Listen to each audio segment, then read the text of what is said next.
ஸல்லல்லாஹு அலைஹி வஸல்லம் அவர்கள் அல்லாஹ் சுப்ஹானஹு வ தஆலா நமக்கு கற்றுத் தந்த இப்படித்தான் இருக்க வேண்டும். பெருமானார் சொல்றாங்க, அதாவது நீங்கள் நான் தடுத்ததை நீங்கள் முழுமையாக தவிர்த்திடுங்கள், நான் செய்ய சொன்னதை உங்களால் முடிந்த அளவிற்கு நீங்கள் சொல்லுங்கள் என்பதாக செய்யுங்கள் என்பதாக பெருமானார் ஸல்லல்லாஹு அலைஹி வஸல்லம் நமக்கு கற்றுத் தந்திருக்கிறாங்க.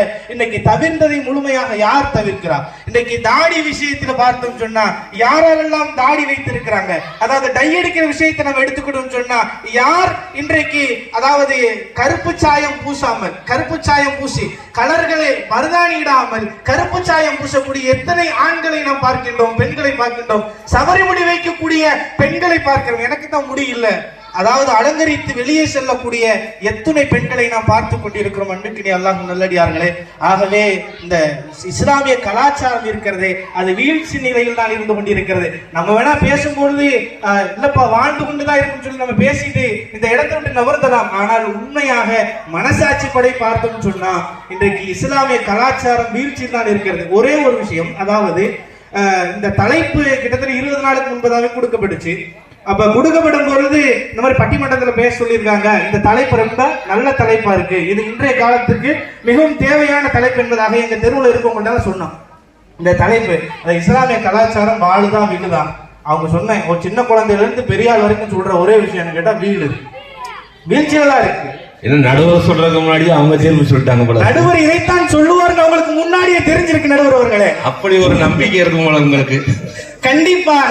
ஏனென்று சொன்னால் இது மறுக்க முடியாத உண்மை, வீழ்ச்சியில் இருக்கிறது என்பது மறுக்க முடியாத உண்மை.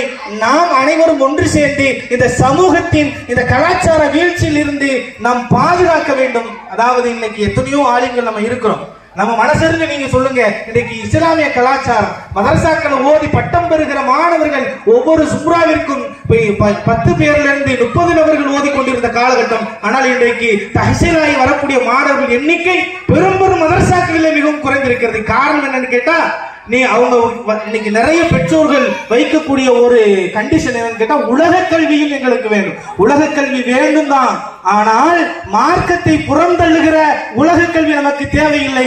ஏன்னு சொன்னால் அந்த உலக கல்வி மார்க்கத்தை புறந்தள்ளுகிற உலக கல்வி தான் உங்கள் பெற்றோர்களை இன்றைக்கு கலாச்சாரத்துல ரொம்ப பெர்ஃபெக்டா நடக்கணும்னு சொல்லக்கூடியவங்க நிறைய பேர் எப்படி இருக்காங்கன்னு சொன்னா, தன்னுடைய பெற்றோர்களை முதியோர் இல்லத்தில் சேர்க்கக்கூடிய இஸ்லாமியர்களுக்கு என்று தனியாக முதியோர் இல்லங்கள் இல்லாமல் இருந்த காலகட்டத்தில் இன்றைக்கு ஆங்காங்கே அது முளைத்துக் கொண்டிருப்பது இஸ்லாமிய கலாச்சாரத்தின் வீழ்ச்சி என்பதை நான் உங்களிடத்தில் தெரிவித்துக் கொள்கிறேன் நடுவர்களே.